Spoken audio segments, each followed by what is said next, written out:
Hi, my name's Stephanie Carlton and this is Clayshed Studio. The studio's called Clayshed Studio because when we moved here about 2 years ago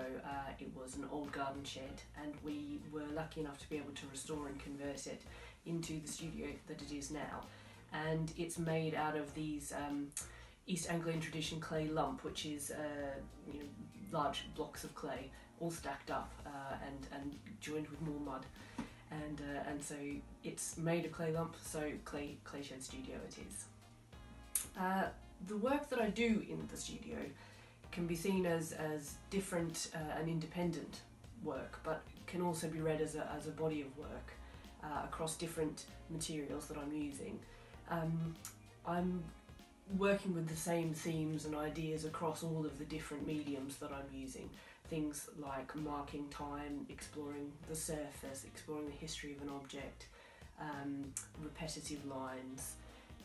The process of making the object very much is something that is tied in with all of the work that I do. And so across the different mediums such as printmaking, ceramics, ceramic jewellery, painting and drawing, I combine all of those themes and spread them along all of those different materials. So they can be read as a sort of body of work altogether, as well as independent pieces. I have a background in painting and printmaking primarily, and also have worked in art conservation for many years, part of which has sort of bled into the work in different ways with the use of materials and techniques such as, at the moment, gold leaf and gilding. I've been applying to various pieces again, having a nice time doing so. The studio itself, I think, has been such a lifeline to have. I'm very fortunate because it's at the bottom of the garden, so I can come here every day, and it's been such a wonderful place to be able to come and really become absorbed in making something and doing something, and the very soothing techniques and repetitive processes involved with certain things, particularly with ceramics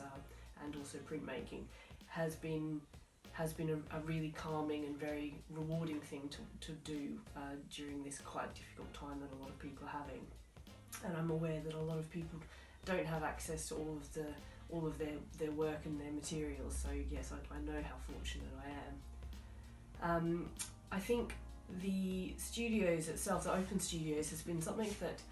I had been working very hard towards, and I think even though the physical studios are going to potentially be postponed until the autumn, is a really great thing to be involved in the virtual side of it, because I think it's very difficult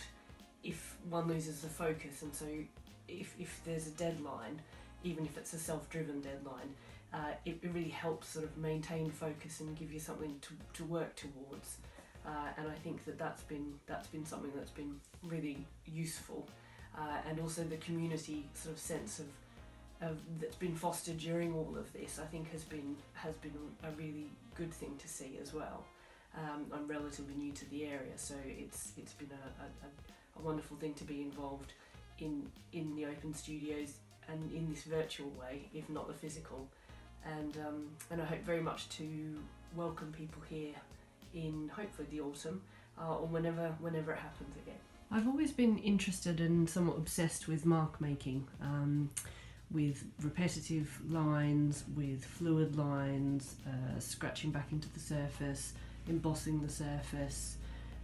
everything that shows the history of making the object. I also have certain motifs that I return to again and again, crosses, dashes, marking time off, all of those sorts of things are interlinked with all of my work, and sort of I come back to again and again, which seems very relevant at the moment, marking off the time that we are all spending in one place. I have been very fortunate to have a space to work in this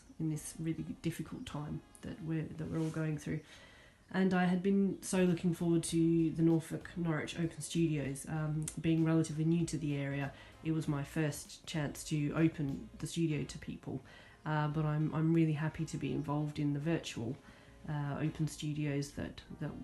are going to be put on, and I hope very much to be involved in any further studios that happen later in the autumn.